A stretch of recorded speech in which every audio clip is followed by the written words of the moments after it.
ma näen maailma nagu läbi klaasi, mõtted virvendavad, tunded segased. Kes see vaatab, miks ta pelgab, kelle lugu see on, mis mu silmad täidab? Taju on nagu vari, mis liigub koos valgusega, aga see vari ei ole mina, vaid see, kes kardab midagi kaotada. Vaata mind, ütle pegu naeratades, ma tean, mida sa vajad. Natuke tunnustust, natuke turvatunnet ja siis oled õnnelik. Aga miks ma tunnen sügaval sees midagi, mis ei klapi? Miks kõik, mis ma saavutan, kaob nagu tolm, kui vaatan ausalt peeglisse?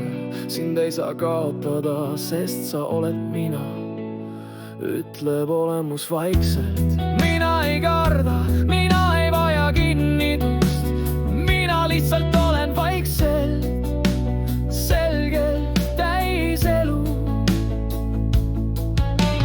Taju võib petta, aga süda teab, kui vaikida piisavalt kaua, kostab olemuse hääl.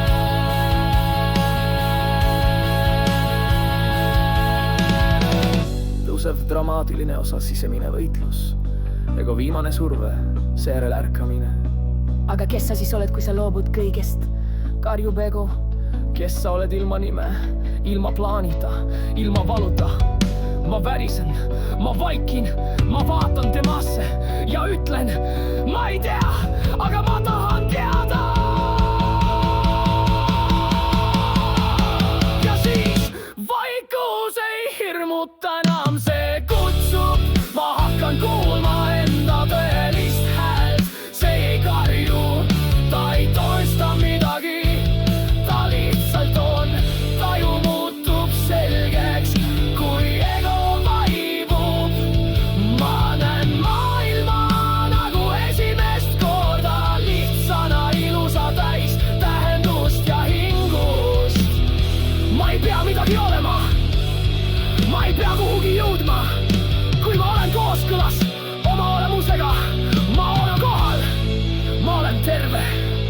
Kui ma kuulan, siis ma tean, kui ma vaikin, siis ma näen, kui ma usaldan, siis ma olen oma olemuse hääl.